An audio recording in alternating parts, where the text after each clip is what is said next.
નમસ્કાર મિત્રો, કેમ છો? મજામાં? મારું નામ ગોસ્વામી મનદીપ. સ્વાગત છે તમારું આપણી ચેનલમાં. મિત્રો, આપણે સૌ જાણીએ છીએ એ મુજબ ધોરણ 10માં બોર્ડની આ વર્ષની એક્ઝામની ડેટ જાહેર થઈ ગઈ છે અને ઓફિશિયલ ટાઈમ ટેબલ પણ આવી ગયું છે. સાથે સાથે શાળાઓ પણ હવે ધીમે ધીમે શરૂ થવા લાગી છે અને કોરોનાનું વેક્સિનેશન પણ થવા લાગ્યું છે. એટલે હવે ધીમે ધીમે જનજીવન ફરીથી રેગ્યુલર થવા લાગ્યું છે. મિત્રો, આ સાથે જ આપણે વાત કરીએ લાસ્ટ વિડીયોની. તો લાસ્ટ વિડીયોમાં છે આપણે ધોરણ 10માં અને 12માના ટાઈમ ટેબલનું છે એ ડિટેલ એનાલિસિસ કર્યું હતું. આપણી ચેનલમાં વિડીયો છે એ તમે જોઈ શકશો. તમે ન જોયો હોય તો ખાસ જોઈ લેજો. હવે વાત કરીએ આજના વિડીયોની. તો આજના વિડીયોની અંદર મિત્રો હું તમારી સામે છે એ ધોરણ 10માં બોર્ડ માટેના વિજ્ઞાન વિષયના રિડ્યુસ સિલેબસ મુજબના મોસ્ટ આઈએમપી પ્રશ્નોની યાદી લઈને ઉપસ્થિત થઈ ગયો છું. મિત્રો, તમને એક વાત જણાવી દઉં કે ગયા વર્ષે એટલે કે 2020ની જે બોર્ડની એક્ઝામ લેવાની હતી ત્યારે જે પેપર સ્ટાઇલ હતી એ કઈ રીતની હતી તો કે એમાં છે એ બે પાર્ટ હતા, પાર્ટ એ અને પાર્ટ બી. તો પાર્ટ એ છે એમાં 50 માર્કના છે એ ઓબ્જેક્ટિવ ક્વેશ્ચન હતા અને પાર્ટ બી છે એમાં 50 માર્કના સબ્જેક્ટિવ ક્વેશ્ચન હતા. તેમાં પાર્ટ બી માટે છે એ મેં તમને અલગ અલગ 3 વિડીયો બનાવી અને મોસ્ટ આઈએમપી પ્રશ્નોની આખી છે એ યાદી તૈયાર કરીને આપેલી હતી. જેમાં એક વિડીયો છે એ 2 માર્કના મોસ્ટ આઈએમપી પ્રશ્નોનો હતો, એક 3 માર્કના મોસ્ટ આઈએમપી પ્રશ્નોનો હતો અને એક 4 માર્કના મોસ્ટ આઈએમપી પ્રશ્નોનો હતો. તો મિત્રો, અહીંયા છે મને તમને જણાવતા ખૂબ જ આનંદ થાય છે કે બોર્ડની 2020ની એક્ઝામમાં જે પાર્ટ બી હતો કે જે 50 માર્કનો હોય એની અંદર આપણે આપેલા મોસ્ટ આઈએમપી પ્રશ્નોમાંથી 46 માર્કનું બેઠું છે એ પૂછાયેલું હતું. હા મિત્રો, ચેનલ પર આ વિડીયો છે એ તમને મળી જશે. આપ છે એ જૂના પેપર સાથે સરખાવીને જોઈ શકો છો. એટલે મિત્રો, અહીંયા છે એ કહેવાનો મતલબ એટલો જ છે કે હું તમને જે આઈએમપી આપું છું એ ઘણું બધું રિસર્ચ કરી તેનું ડિટેલ એનાલિસિસ કરી અને મારા શિક્ષક તરીકેના અનુભવના આધારે આપું છું. એટલે કોઈપણ જાતની ચિંતા કર્યા વગર તમે વિજ્ઞાન વિષયની અંદર આજના વિડીયોને ફોલો કરશો તો પણ તમને ઘણો બધો લાભ થશે. તો મિત્રો, આ વાત સાથે જ આપણે હવે આજના વિડીયોની શરૂઆત કરીએ. તો પહેલો પાર્ટ છે રાસાયણિક પ્રક્રિયાઓ અને સમીકરણો. બોર્ડની એક્ઝામમાં છે એનું વેઇટેજ છે એ 4 માર્કનું છે. એટલે આ પાર્ટની અંદરથી છે એ એક્ઝામમાં તમારે 4 માર્કના પ્રશ્નો પૂછાશે. હવે એના મોસ્ટ આઈએમપી પ્રશ્નોની યાદી જોઈ લઈએ. તો એમાં પહેલો પ્રશ્ન છે સંયોગીકરણ પ્રક્રિયા કોને કહે છે? ઉદાહરણ આપીને સમજાવો. તો મિત્રો, અહીંયા હું તમને આની થોડીક માહિતી આપી દઉં કે સંયોગીકરણ પ્રક્રિયામાં શું હોય તો કે 2 અલગ અલગ પ્રક્રિયકો એકબીજા સાથે રાસાયણિક પ્રક્રિયા કરી અને એક નવું સંયોજન બનાવે અને સંયોગીકરણ પ્રક્રિયા કહે છે. બરાબર, આ વ્યાખ્યા થઈ ગઈ. હવે ઉદાહરણ તમારે એક આપી દેવાનું. એમાં 2 અલગ અલગ પ્રક્રિયક તમારે લેવાના. બરાબર, પછી સામે નિપજ દર્શાવવાની કે બંને વચ્ચે રાસાયણિક પ્રક્રિયા થઈને એક નવું સંયોજન બનતું હોય. તો આવી કેમિકલ રિએક્શન લખી અને ટૂંકમાં એની સમજ આપી દેવાની. તો આ છે આ પહેલો પ્રશ્ન તમારો થઈ ગયો. બીજા પ્રશ્નની વાત કરીએ કે ઘરની દિવાલો ધોળવા માટે શું વપરાય છે? તે પદાર્થ કેવી રીતે બને છે તે સમીકરણ લખી સમજાવો. તો ઘરની દિવાલ ધોળવા માટે બરાબર એટલે વપરાય CaO, કેલ્શિયમ ઓક્સાઇડ, પાણી સાથે પ્રક્રિયા કરે H2O સાથે, બરાબર, એટલે બનાવે COH2 કેલ્શિયમ હાઇડ્રોક્સાઇડ. અને આ કેલ્શિયમ હાઇડ્રોક્સાઇડ છે એ આપણે દિવાલ ઉપર લગાડીએ એટલે એ દિવાલ ઉપર હવામાંના કાર્બન ડાયોક્સાઇડ સાથે પ્રક્રિયા કરે CO2 સાથે, એટલે COH2 વત્તા CO2 અને બનાવશે CaCO3 કેલ્શિયમ કાર્બોનેટ. આ આખો કોન્સેપ્ટ છે તમારા આની અંદર લખવાનો થાય.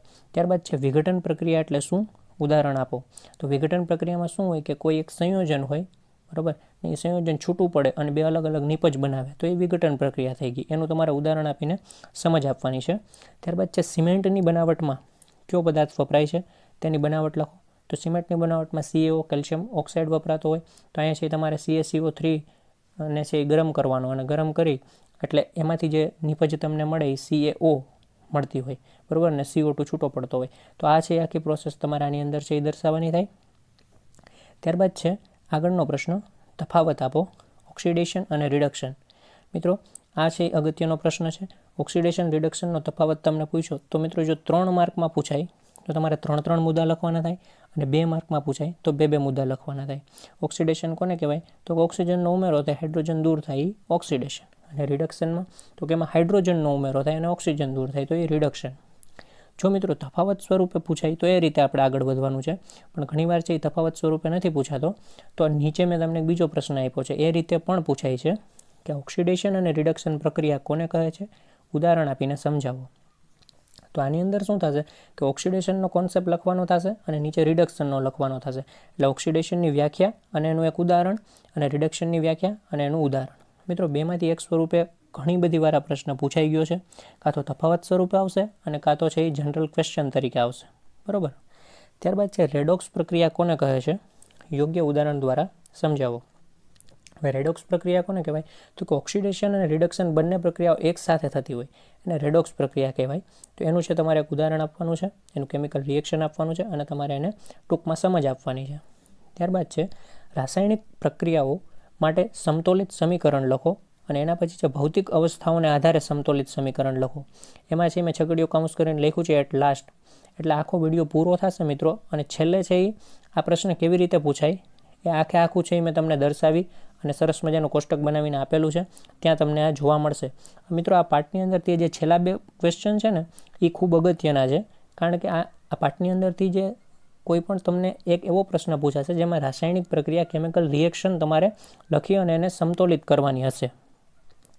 એટલે આ જે 2 છેલ્લા પ્રશ્ન છે એની અંદર જો પહેલો કયો છે કે ભાઈ રાસાયણિક પ્રક્રિયાઓ માટે સમતોલિત સમીકરણ લખો, એટલે તમને શાબ્દિક સ્વરૂપમાં એક રાસાયણિક પ્રક્રિયા આપી હોય, બરાબર, કે હાઇડ્રોજન વત્તા ક્લોરિન સામે લખ્યું હોય હાઇડ્રોક્લોરિક એસિડ અથવા હાઇડ્રોજન ક્લોરાઇડ એવી રીતે. તો હવે એને છે એ તમારે સંજ્ઞા સ્વરૂપમાં લખવાની થાય. લખ્યા પછી એને તમારે સમતોલિત કરવાની થાય. આવું એક કોષ્ટક લાસ્ટમાં આપ્યું છે, આમાંથી કોઈ પણ પ્રશ્ન તમને પૂછાઈ શકે. ત્યારબાદ છે ભૌતિક અવસ્થાઓના આધારે સમતોલિત સમીકરણ. તો તમને કોઈ એક અવસ્થા આપેલી હોય શાબ્દિક સ્વરૂપમાં કે ભાઈ બેરિયમ ક્લોરાઇડ અને સોડિયમ સલ્ફેટને બંનેને પાણીમાં બનાવેલા દ્રાવણો હોય એની વચ્ચે પ્રક્રિયા થાય તો અદ્રાવ્ય બેરિયમ સલ્ફેટ અને સોડિયમ ક્લોરાઇડનું દ્રાવણ મળે છે. તો આ રીતનું આખું તમને શાબ્દિક સ્વરૂપમાં એક ભૌતિક અવસ્થાનું વર્ણન કરેલું હોય અને એ અવસ્થા તમારે વાંચવાની અને એને આધારે તમારે જે એમાં શબ્દની ઉલ્લેખ આવ્યો છે, બરાબર, એના તમને છે એ રાસાયણિક સમીકરણ આવડતા હોવા જોઈએ. દાખલા તરીકે એમાં વાત આવી કે ભાઈ બેરિયમ ક્લોરાઇડ અને સોડિયમ સલ્ફેટ, તો એ બંનેના તમને સમીકરણ આવડતા હોવા જોઈએ. પછી તો કે એ બંનેને છે એ પાણીમાં આપણે ઓગાળવાના છે, એનું દ્રાવણ બનાવવાનું છે, એટલે એમાં કંઈક H2O ઉપયોગ આવતો હોય, બરાબર. અને પછી નિપજમાં તમને કહે છે કે ભાઈ આમાંથી અદ્રાવ્ય સ્વરૂપમાં બેરિયમ સલ્ફેટ અને સોડિયમ ક્લોરાઇડનું દ્રાવણ મળે છે. તો એ જે નિપજ છે એ બંને તમને એના સમીકરણ છે એ આવડતા હોવા જોઈએ. તો આવી રીતે છે તમારે આખું મોટું એક રિએક્શન બનાવવાનું થશે, બરાબર. અને પછી બનાવ્યા પછી પણ એને તમારે શું કરવાનું થશે? સમતોલિત કરવાનું થશે. તો આખી વાત છે એ તમને લાસ્ટમાં જોવા મળશે. ત્યારબાદ ત્યાંથી આગળ વધીએ. હવે વાત આવે છે પાર્ટ 2ની. તો બીજો પાર્ટ છે એ છે એસિડ, બેઝ અને ક્ષાર. એનું વેઇટેજ છે એ 6 માર્કનું છે, એટલે કે 6 માર્કના પ્રશ્નો છે આમાંથી છે એ તમને એક્ઝામમાં પેપરની અંદર પૂછાશે. એમાં પહેલો પ્રશ્ન લઈ લઈએ. તો પહેલો પ્રશ્ન છે ટૂંક નોંધ લખો પીએચ માપક્રમ. તો મિત્રો પીએચ માપક્રમ વિશે ટૂંક નોંધમાં તમને છે એ સોરેન્સને છે એ પીએચ માપક્રમ આપેલો હતો. એ પીએચ માપક્રમનો આખો સ્કેલ આવે કે 0 થી 7, 7 થી 14, 0 થી 7 વચ્ચે એસિડ હોય, 7 ઉપર તટસ્થ અને 7 થી 14 ઉપર બેઝ હોય. આખો કોન્સેપ્ટ છે એ તમારે લખવાનો થાય. ખૂબ અગત્યનો પ્રશ્ન મિત્રો કહી શકાય. 3 માર્કની અંદર પૂછાવાની શક્યતાઓ ઘણી વધારે હોય. ત્યારબાદ છે મિત્રો એક વાત તમને જણાવી દઉં કે વેઇટેજ અહીંયા 6 માર્કનું છે, એટલે આમાંથી 4 માર્કનો એક પ્રશ્ન પૂછાવાની શક્યતા બહુ વધારે. મિત્રો ખાસ મગજમાં રાખજો. બીજો પ્રશ્ન છે દૈનિક જીવનમાં પીએચનું મહત્વ સમજાવો, કોઈ પણ 4 મુદ્દા. મિત્રો આ પ્રશ્ન છે એ અલગ અલગ 2-3 રીતે પૂછાતો હોય છે. પહેલી રીત એ છે જે અહીં તમને આપી છે કે ભાઈ એમાં પ્રશ્ન એવી રીતે હોય કે દૈનિક જીવનમાં પીએચનું મહત્વ કોઈ પણ 4 મુદ્દાના આધારે સમજાવો. પ્રશ્ન એમ જ હોય. તો એમાં 4 મુદ્દા ક્યાં લખવા? તો નીચે જો મેં તમને કીધું છે એમાં ટોટલ તમને બુકમાં 5 મુદ્દા આપ્યા છે. સજીવના અસ્તિત્વમાં પીએચનું મહત્વ, જમીનમાં પીએચનું મહત્વ, પાચનતંત્રમાં પીએચનું મહત્વ, દાંતના ક્ષયન રોકવામાં પીએચનું મહત્વ અને મધમાખીના ડંખની અસરના ઉપચારમાં પીએચનું મહત્વ. હવે આ 5 આપણા મગજમાં ક્લિયર હોવા જોઈએ. આમાંથી કોઈ પણ 4 જે આપણને મજા આવે, આપણને વ્યવસ્થિત આવડતા હોય એવા તમારે લખી નાખવાના. એક આ રીતે પૂછાય. બીજું છે એ તમને સીધું આમાંથી કોઈ પણ 2 વિશે એ લોકો લખવાનું તમને કહી દે. દાખલા તરીકે કે ભાઈ દૈનિક જીવનમાં પીએચના મહત્વની અંતર્ગત સીધો પ્રશ્ન તમને એવી રીતે પૂછાય કે ભાઈ પાચનતંત્રમાં પીએચનું મહત્વ અને મધમાખીના ડંખની અસરના ઉપચારમાં પીએચનું મહત્વ બંને વિશે છે એ ડિટેલમાં માહિતી આપો, બરાબર. તો તમારે ફરજિયાત 2 વિશે જ લખવાનું થાય. ખ્યાલ આવે તમને? તો આ રીતે છે આની અંદરથી પ્રશ્ન છે એ પૂછાતા હોય. આ પ્રશ્ન મિત્રો ખૂબ જ અગત્યનો છે, મોસ્ટ આઈએમપી છે, ખાસ કરી લેજો, બરાબર. અને આની અંદર ખાસ તમારે શું યાદ રાખવાનું છે કે ભાઈ સજીવના અસ્તિત્વમાં પીએચનું મહત્વ, એટલે એની અંદર પીએચ કઈ મહત્વની છે એ ખાસ તમારે આંકડો યાદ રાખવાનો છે. કારણ કે જ્યારે પેપર ચેક થતા હોય ને એટલે ઓલમોસ્ટ પહેલી નજર ત્યાં જ જાય કે આની પીએચ આને સાચી દર્શાવી કે નહીં. તમારી પીએચ સાચી હોય એટલે તમારી પાસે એનો જે કોન્સેપ્ટ છે એ ક્લિયર છે, એટલે એવો આઈડિયા એને આવી જાય એટલે સીધા તમને પ્રશ્નના માર્ક મળી જતા હોય. એટલે ખાસ છે એ યાદ રાખજો. એવી રીતે જો જમીનમાં પીએચનું મહત્ત્વ છે તો એમાં જમીનમાં કેટલી પીએચમાં જમીન એસિડિક થાય, કેટલી પીએચમાં બેઝિક થાય ને આવી બધી એમાં માહિતી હોય તો એ ખાસ તમારે એની પીએચ યાદ રાખ લેવાની, બરાબર. પછી પાચન તંત્રમાં પીએચનું મહત્ત્વ છે તો એમાં એસિડિટીની આખી વાત આવે છે કે એસિડ અંદર કેવી રીતે પાચન તંત્રમાં બને અને પીએચનું લેવલ કેટલું હોય તો એ બેલેન્સ રહીને આ બધી વાત આવે છે. તો ખાસ આ બધી વસ્તુ છે એ ખાસ તમારે મેન એનો જે હાર્દ હોય ને એ મગજમાં રાખવાનો. ત્યારબાદ આગળ વધીએ. ટૂંકનોંધ લખો. તો એની અંદર છે એ તમને 3 અલગ અલગ મેં વાત કરેલી છે મોસ્ટ આઈએમપી પ્રશ્નોની અંદર. પહેલું છે બ્લીચિંગ પાવડરની બનાવટ અને એના ઉપયોગ લખો. મિત્રો ઘણી બધી વાર આ પ્રશ્ન પૂછાઈ ગયો છે, પણ કોઈક વાર એવી રીતે પૂછાય કે જ્યારે આપણને આઈડિયા જ ન આવે. કેવી રીતે? તો કે બ્લીચિંગ પાવડરની બદલે શબ્દ એવો મૂક્યો હોય કે વિરંજન પાવડરની બનાવટ લખો અને ઉપયોગ લખો. આવો પ્રશ્ન આવે એટલે સીધો આપણા ક્યાંય મગજમાં ટચ જ ન થયો હોય, આપણને એમ જ થાય કે આ પ્રશ્ન સિલેબસ બહારનો છે. બહાર નીકળીને કોક આપણને કહે કે ભાઈ વિરંજન પાવડર એટલે તો બ્લીચિંગ પાવડર થાય, ત્યારે આઈડિયા આવે કે ઓહો એ તો આવડતું હતું. એટલે મિત્રો ઘણીવાર એવું થતું હોય છે કે શબ્દ છે એ ચેન્જ કરી નાખે, એનો સમાનાર્થી શબ્દ બીજો મૂક્યો હોય જે ઘણીવાર આપણા ટચમાં ન આવ્યો હોય, એટલે આપણે છે એના માર્ક ગુમાવતા હોઈએ. એટલે ખાલી યાદ રાખજો, બ્લીચિંગ પાવડરનું બીજું નામ છે વિરંજન પાવડર, બરાબર. તો એની બનાવટ લખવાનું છે એટલે એની કેમિકલ રિએક્શન આવશે, બનાવટની સમજ થોડીક આપવાની થાય અને એના ઉપયોગ લખવાના થાય. ત્યારબાદ ત્યાંથી આગળ વધીએ તો છે ધોવાના સોડાની બનાવટ અને ઉપયોગ લખો, અને એના જેવો જ પેરેલલ પ્રશ્ન છે ખાવાના સોડાની બનાવટનો ઉપયોગ લખો. મિત્રો અહીંયા ખાસ યાદ રાખજો, ધોવાના સોડા છે એના પણ ઘણા બધા નામ છે અને ખાવાના સોડા છે એના પણ ઘણા બધા નામ છે. કન્ફ્યુઝન કરવા કોઈ પણ નામ તમને આપી શકે છે. ધોવાના સોડાના તમને થોડાક નામ જણાવું તો ધોવાના સોડાને છે વોશિંગ સોડા કહેવાય. Na2CO3.10H2O એનું અણુસૂત્ર છે, એનાથી પણ તે ઓળખાય. અને એક બીજું નામ છે સોડિયમ કાર્બોનેટ. બધા નામ યાદ રાખજો, ધોવાના સોડા, વોશિંગ સોડા, Na2CO3.10H2O અને છે સોડિયમ કાર્બોનેટ. કોઈ પણ સ્વરૂપે પૂછાય તમને પ્રશ્ન કે ભાઈ સોડિયમ કાર્બોનેટની બનાવટ અને ઉપયોગ લખો, તો આપણને ખ્યાલ હોવો જોઈએ કે સોડિયમ કાર્બોનેટ એટલે અહીં ધોવાના સોડાની વાત કરી છે. એવી રીતે ખાવાના સોડાની બનાવટનો ઉપયોગ લખો, તો ખાવાના સોડાના નામ તમને કહી દો. ખાવાના સોડા, બેકિંગ સોડા, NaHCO3 અને એનું બીજું નામ છે સોડિયમ બાયકાર્બોનેટ, બરાબર. એટલે એવી રીતે પણ પૂછાઈ શકે. તો આ વસ્તુ મિત્રો ખાસ મગજમાં રાખજો અને ત્રણેય ટૂંકનોંધ ખાસ કરી લેવી. ત્યારબાદ છે HCl અને NaOHના દ્રાવણના સંયોગીકરણથી ઉદ્ભવતા ક્ષારનું નામ અને અણુસૂત્ર લખી તેનો ઉપયોગ અને સ્વભાવ લખો. તો HCl એટલે હાઇડ્રોક્લોરિક એસિડ અને NaOH એટલે સોડિયમ હાઇડ્રોક્સાઇડ. બંનેનું છે સંયોગીકરણથી એક નવું ક્ષાર ઉત્પન્ન થાય છે. તો એનું તમારે નામ લખવાનું, અણુસૂત્ર લખવાના અને એ જે ક્ષાર છે એનો ઉપયોગ અને એનો સ્વભાવ લખવાનો.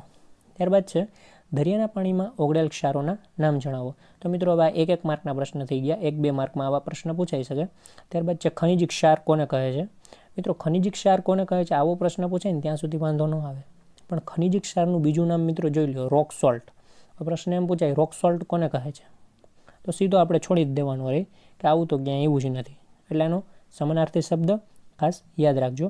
ત્યારબાદ છે સ્ફટિક જળ શું દર્શાવે છે. સ્ફટિક જળ ધરાવતા સ્ફટિકો લખો. પ્રશ્ન છે 1 કે 2 માર્કમાં પૂછાઈ શકે, કરી લેવો જોઈએ. ત્યારબાદ છે ટૂંકનોંધ લખો POP પ્લાસ્ટર ઓફ પેરિસ. તો પ્લાસ્ટર ઓફ પેરિસની તમારે છે એ રાસાયણિક સમીકરણ દર્શાવીને એની છે એ ટૂંકનોંધ લખવાની થાય, એના ઉપયોગો લખવાના થાય. ખાસ તૈયાર કરી લેવું, 3 માર્ક માટે ખૂબ અગત્યનો. હવે ત્યાંથી આગળ વધીએ એટલે વાત આવે છે પાર્ટ 3ની. ત્રીજો પાર્ટ છે ધાતુઓ અને અધાતુઓ. બોર્ડની એક્ઝામમાં છે એની અંદરથી 5 માર્કનું પૂછાશે, એટલે કે એનું વેઇટેજ છે 5 માર્કનું છે. એમાં પહેલો પ્રશ્ન છે ધાતુઓના ભૌતિક ગુણધર્મો, એના પછીનો છે અધાતુના ભૌતિક ગુણધર્મો. મિત્રો મોસ્ટ આઈએમપી પ્રશ્નો છે પાર્ટની અંદરથી.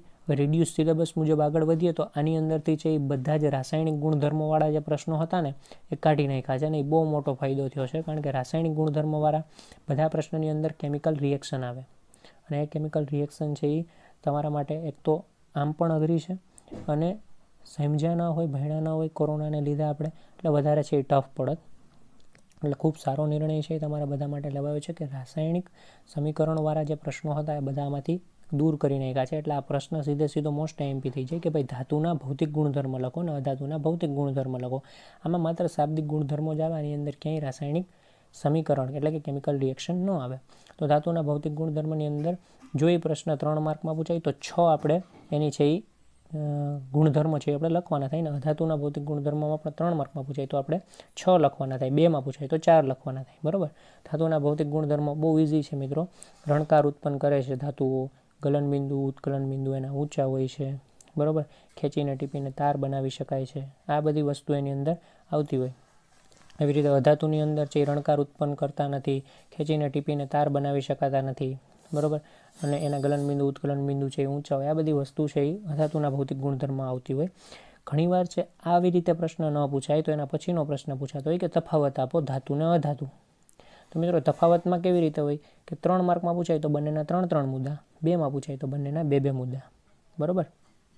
એટલે તફાવત પણ કરી લેવો. એટલે આમ જોવા જાય તો તમે ધાતુ અધાતુના ભૌતિક ગુણધર્મ કરી લો એટલે તફાવત તમને ઓટોમેટિક ખ્યાલ આવી જાય. ત્યારબાદ છે વ્યાખ્યા આપો. 3 વ્યાખ્યા અગત્યની છે મિત્રો. એક છે ખનિજ, એના પછી છે કાચી ધાતુ, અને ત્રીજી છે ગેંગ. મિત્રો કાચી ધાતુનું એક બીજું નામ છે, ખાસ યાદ રાખજો, અયસ્ક. આ છે એ શબ્દથી ઘણીવાર છે એ જો વ્યાખ્યા પૂછાઈ જાય તો આપણા છે એ નોલેજ બહાર વસ્તુ રહી જતી હોય, એટલે મોટા ભાગે છે આપણે આનો માર્ક છે એ ગુમાવતા હોઈએ. એટલે આ વસ્તુ યાદ રાખજો, કાચી ધાતુનું બીજું નામ થાય અયસ્ક છે, બરાબર. 3 વ્યાખ્યા અગત્યની કરી લેવી. ત્યારબાદ છે ખૂબ અગત્યના 2 પ્રશ્ન. સક્રિયતાને આધારે ધાતુનું વર્ગીકરણ સમજાવો. જેમાં સક્રિયતાની 3 શ્રેણી આવે. ઊંચી સક્રિયતા ધરાવતી ધાતુઓ, નીચી સક્રિયતા ધરાવતી ધાતુઓ અને મધ્યમ સક્રિયતા ધરાવતી ધાતુઓ. બધાની અંદર અમુક ધાતુઓનો સમાવેશ થાય છે. ઊંચી સક્રિયતામાં થોડીક ધાતુઓ આવશે, નીચી સક્રિયતાવાળી થોડીક ધાતુ અને મધ્યમ સક્રિયતા. એટલે કે એની અંદર કઈ ધાતુ આવે એ ખાસ આપણે જોઈ લેવી, બરાબર. અને છેલ્લો પ્રશ્ન મિત્રો ખૂબ અગત્યનો, મોસ્ટ આઈએમપી કહી શકાય, ઘણી બધી વાર એક્ઝામમાં પૂછાઈ ગયો છે. પ્રશ્ન જોઈ લઈએ. સક્રિયતા શ્રેણીને મધ્યમાં રહેલી ધાતુનું નિષ્કર્ષણ સમજાવો. હવે મિત્રો આ સ્વરૂપે જ્યારે પ્રશ્ન પૂછાય ને ત્યારે મોટાભાગના વિદ્યાર્થીઓને ખબર જ નથી હોતી કે આની અંદર શું લખવાનું છે. એટલે ઓલમોસ્ટ બધા છે એ મૂકીને આવતા રહે. એકાદ વાર છે એ ઘણા વર્ષ પહેલાંની વાત છે, આ રીતે પૂછાઈ ગયો હતો તો મોટાભાગના લોકોએ સ્કીપ કરી નાખ્યો હતો.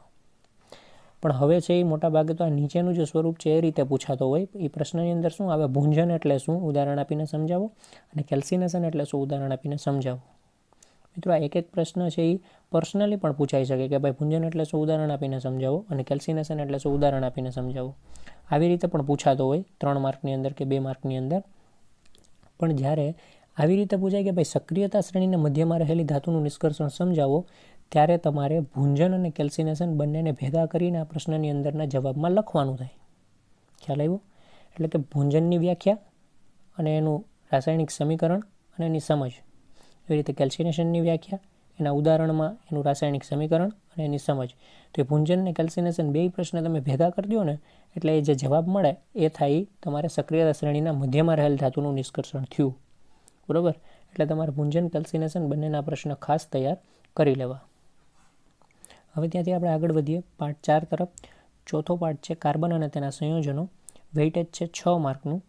મિત્રો 6 માર્કનો પાર્ટ હોય એટલે સીધો મગજમાં એક આઈડિયા આવી જવો જોઈએ કે આની અંદરથી 4 માર્કનો એક પ્રશ્ન 100% પૂછાવાની શક્યતાઓ રહેલી હોય.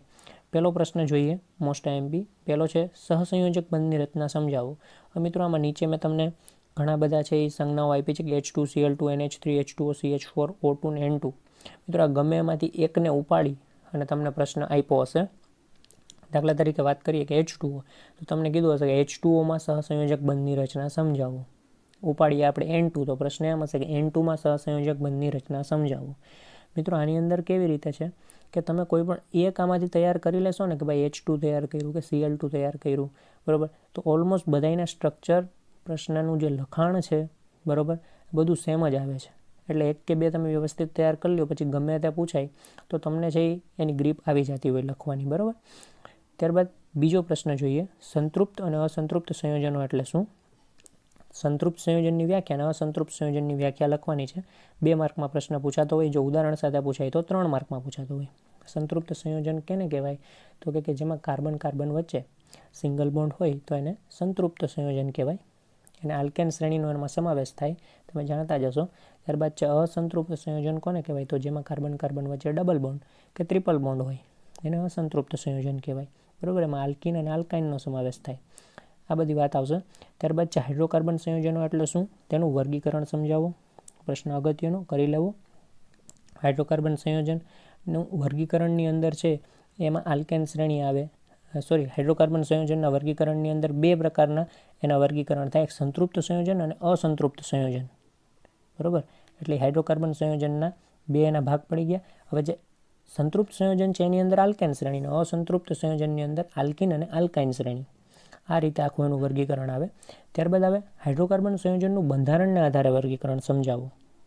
તો બંધારણના આધારે તમારે જ્યારે પૂછાણું હોય તો બંધારણ મુજબનું વર્ગીકરણ આવશે. સરળ શૃંખલા, શાખીય શૃંખલા અને ચક્રીય શૃંખલા. ત્રણેય વિશે વ્યાખ્યાઓ લખવાની થાય અને ત્રણેયનું એક ઉદાહરણ આપવાનું થાય. આ રીતનું એનું વર્ગીકરણ આવે. ખૂબ અગત્યના પ્રશ્ન છે મિત્રો. આપણી ચેનલમાં છે મિત્રો આની ડિટેલ સમજૂતી તમને મળી રહેશે. મિત્રો હું છે એ તમને ઉપર આઈ બટનમાં પણ આપણું વિજ્ઞાનનું પ્લેલિસ્ટ આપી દઈશ અને ડિસ્ક્રિપ્શન બોક્સમાં પણ છે એ ધોરણ 10 અને વિજ્ઞાન વિષય બંનેના છે એ પ્લેલિસ્ટ હું તમને આપી દઈશ. મિત્રો આ આખો જે પાઠ છે, ચોથો પાઠ, એના ઘણા બધા પ્રશ્નો છે એ મેં છે એ ડિટેલમાં છે એની સમજૂતી આપેલી છે. ઉપર જે પ્રશ્ન હતા સહસંયોજક બંધની રચના, એ બધા એક્ઝામ્પલ આપણે આપેલા છે. આ સંતૃપ્ત અસંતૃપ્તવાળી વાત હોય, પછી આ કાર્બનના આગળ પ્રશ્ન આવે છે, અત્યારે હાઇડ્રોકાર્બનનું બંધારણના આધારે વર્ગીકરણ આવે છે, બરાબર. આ તમામ છે એ આપણે ખૂબ ડિટેલમાં એને છે એ સમજૂતી આપેલી છે અને ખૂબ સરળ ભાષામાં આપેલી છે. 100% તમે એકવાર જોશો એટલે તમારો આખો કોન્સેપ્ટ ક્લિયર થઈ જશે. પ્રશ્ન તમને બહુ ઇઝીલી આવડી જશે. તો એકવાર ચોક્કસથી આ વસ્તુ જોઈ લેજો એટલે કંઈ તકલીફ ન થાય. ત્યાંથી આગળ વધીએ. કાર્બનના પ્રથમ 4 સંતૃપ્ત સંયોજનના નામ, સૂત્ર, બંધારણ જણાવો. તો કાર્બનના પ્રથમ 4 પછી કીધા છે સંતૃપ્ત સંયોજન. હવે સંતૃપ્ત સંયોજન એટલે સીધી વાત આવી જાય આલ્કેન શ્રેણીની. તો આલ્કેન શ્રેણીના ટૂંકમાં તમને 4 ઉદાહરણ પૂછ્યા છે. એટલે એમાં આવશે મિથેન, ઇથેન, પ્રોપેન અને બ્યુટેન. આ નામ થઈ ગયા. સૂત્રો એવી રીતે આવશે, બંધારણ આવશે. આ રીતનો આખો એનો પ્રશ્નનો જવાબ થશે. ત્યારબાદ છે મિસેલ રચનાની ક્રિયાવિધિ સમજાવો અથવા સફાઈ કાર્યમાં સાબુની અસર સમજાવો. તો અહીંયા છે એ તમારે કોઈ પણ સાબુ છે અથવા કોઈ પણ ડિટર્જન્ટ છે એ દાગને કેવી રીતે દૂર કરે એની આખી રચના છે એ દોરીને સમજાવવાનું થાય. એમાં છે એક પૂંછડીવાળો ભાગ આવે અને એક શીર્ષવાળો ભાગ આવે, એવી એક આકૃતિ થાય અને એમાં છે પાણી દ્વારા જ્યારે એ સાબુ લગાડીને આપણે એના ઉપર પાણીનો છંટકાવ કરીએ ત્યારે એ દાગને કેવી રીતે ખેંચે છે, આખી એની પ્રોસેસ છે એ તમારે અહીંયા સમજાવવાની થતી હોય. ત્યારબાદ વાત આવે છે પ્રક્ષાલક વિશે ટૂંક નોંધ લખો. તો પ્રક્ષાલક કોને કહેવાય? તો કે કોઈ પણ મેલી સપાટી ઉપરથી મેલને દૂર કરવા માટે જે રસાયણ વપરાય એને પ્રક્ષાલક કહેવામાં આવે. સાબુ, ડિટર્જન્ટ વગેરે પ્રક્ષાલકો કહેવાય, બરાબર. ત્યારબાદ છે સાબુ એટલે શું? સાબુનું અણુનું બંધારણ સમજાવો. અગત્યનો પ્રશ્ન છે મિત્રો, ખાસ તૈયાર કરવો. ત્યારબાદ છે સાબુ અને ડિટર્જન્ટના ક્રિયાશીલ સમૂહ જણાવી અને તેના અણુનું બંધારણ જણાવો. ત્યારબાદ છે સાબુ અને ડિટર્જન્ટમાં કોણ વધારે અસરકારક પ્રક્ષાલક છે? શા માટે? સાબુ કરતાં ડિટર્જન્ટનો ઉપયોગ વધ્યો છે, કેમ? મિત્રો આખો પ્રશ્ન ભેગો છે કે સાબુ અને ડિટર્જન્ટમાં કોણ વધુ અસરકારક પ્રક્ષાલક છે, શા માટે, અને સાબુ કરતાં ડિટર્જન્ટનો ઉપયોગ વધ્યો છે, કેમ? આ આખો પ્રશ્ન છે એ તૈયાર તમારે કરવાનો થાય. ત્યારબાદ છેલ્લી વાત મિત્રો ખૂબ અગત્યની, ક્રિયાશીલ સમૂહનું કોષ્ટક. 1 માર્ક માટે છે એ મોસ્ટ આઈએમપી. મિત્રો 100% ક્રિયાશીલ સમૂહનું કોષ્ટક છે એમાંથી 1 માર્કનો પ્રશ્ન આવશે ને આવશે જ. એટલે ખાસ કરી લેજો, 1 માર્કનો પ્રશ્ન એમાંથી હશે જ. હવે એની અંદર છે એ ક્રિયાશીલ સમૂહ અલગ અલગ તમને આપ્યા છે, બરાબર. એનું બંધારણ આપ્યું છે અને આ બધી વસ્તુ છે એમાં કયો એનો પ્રત્યય હોય ને એ બધી વસ્તુ એમાં આપેલી છે. ક્રિયાશીલ સમૂહમાં આલ્ડીહાઇડ આવે, કીટોન આવે, કાર્બોક્સિલિક એસિડ આવે, બરાબર, આલ્કોહોલ આવે, આલ્કેન આવે, આલ્કીન આવે. આખું ક્રિયાશીલ સમૂહનું કોષ્ટક આપેલું હશે. આખું વ્યવસ્થિત તૈયાર કરી લેવું, બરાબર. ત્યારબાદ આગળનો પાઠ જોઈએ તો છે પાઠ 5, તત્વોનું આવર્તનીય વર્ગીકરણ. વેઇટેજ છે એ 4 માર્કનું છે. તો એની અંદર પહેલો પ્રશ્ન છે ડોબ્રેનરની ત્રિપુટી એટલે શું? ઉદાહરણ આપીને સમજાવો. હવે મિત્રો અહીંયા જે તત્વોનું આવર્તનીય વર્ગીકરણ છે એમાં જે તત્વોને છે એ જુદા જુદા સ્વરૂપે ગોઠવવાની ઘણા બધા વૈજ્ઞાનિકોએ પ્રયાસ કર્યો. એમાં પહેલો છે એ ડોબ્રેનર ભાઈ આવ્યા. તો ડોબ્રેનર ભાઈએ છે તત્વોની ત્રિપુટી એટલે 3-3ના ગ્રુપ બનાવ્યા અને એને આધારે આખું છે એ તત્વોનું વર્ગીકરણ કર્યું હતું. તો એનું ઉદાહરણ આપીને તમારે છે એ કોન્સેપ્ટ એનો સમજાવવાનો થાય. બીજું મિત્રો મેં કાઉન્સમાં એક નોંધ લખી છે કે મર્યાદા પર પણ નજર કરી જવી. હવે એમાં એવું થયું મિત્રો કે ડોબ્રેનર ભાઈએ જે ત્રિપુટી આપેલી હતી એનો જે કોન્સેપ્ટ આખો આપ્યો હતો પણ એ સફળ ન નીવડો. પણ એનું શું કારણ હતું, એની શું મર્યાદા હતી એ તમારે ખાસ જોઈ લેવી કે એ શા માટે આગળ છે એ સક્સેસ ન ગયો, બરાબર. બીજો પ્રશ્ન છે તત્વોના વર્ગીકરણમાં મેન્ડેલિફનું યોગદાન સમજાવો. બાજુમાં મેં લખ્યું છે કે 60 થી 70%. એટલે મિત્રો આ પાઠની અંદર ઘણા બધા પ્રશ્નો છે એ ખૂબ અગત્યના છે, પૂછાઈ શકે એવા છે, બરાબર. એટલે આ મેન્ડેલિફનું યોગદાન છે એ એવું છે કે 60 થી 70% જ પૂછાવાની શક્યતા છે. પણ મિત્રો આ પ્રશ્ન સાવ મૂકી દેવા જેવો પણ નથી. એટલે એકવાર નજર મારી લેવી કે મેન્ડેલિફે છે એ તત્વના વર્ગીકરણમાં શું યોગદાન આપ્યું હતું. એટલે ખાસ એકવાર જોઈ લેવો ખરો. એટલે વાંધો ન આવે, પૂછાઈ જાય તો, બરાબર. ત્યારબાદ છે મેન્ડેલિફના આવર્ત કોષ્ટકના ફાયદા. મોસ્ટ IMP પ્રશ્ન કરી લેજો ચોક્કસ. અને મારી દ્રષ્ટિએ સૌથી અગત્યનો હોય તો પહેલામાં પહેલો જે પ્રશ્ન આ પાર્ટની અંદર આપણે કેટેગરી વાઇઝ ગોઠવવા હોય કે ભાઈ સૌથી અગત્યનો, એનાથી ઓછો, તો સૌથી અગત્યની શ્રેણીમાં પહેલો જ પ્રશ્ન આ મૂકવા જેવો કે આધુનિક આવર્ત કોષ્ટક, પછી મેં 2 એરા કર્યા છે, એની સામાન્ય માહિતી અને રૂપરેખા સમજાવો. 2 રીતે પ્રશ્ન આવે કે આધુનિક આવર્ત કોષ્ટકની સામાન્ય માહિતી આપો અથવા તો આધુનિક આવર્ત કોષ્ટકની રૂપરેખા સમજાવો. પણ મિત્રો અહીંયા એક વસ્તુ સમજી લો કે બંને પ્રશ્ન એકબીજા સાથે લિંક થાય એવા જ છે, એટલે 2 પ્રશ્ન તમારે છે એ જોઈ લેવા. અને ગમે એ પૂછાય ને તો એકબીજામાં તમે આરામથી લખશો ને થોડું ઘણું તો ક્યાંય તકલીફ નહીં થાય, બરાબર. કારણ કે તમે આધુનિક આવર્ત કોષ્ટકની રૂપરેખા સમજાવવા જાઓ તો એની અંદર થોડીક પહેલાં તમે એની બેઝિક માહિતી આપો કે ભાઈ આધુનિક આવર્ત કોષ્ટક શું છે, તો એની સામાન્ય માહિતી ઓલરેડી એમાં આવી જ જતી હોય, બરાબર.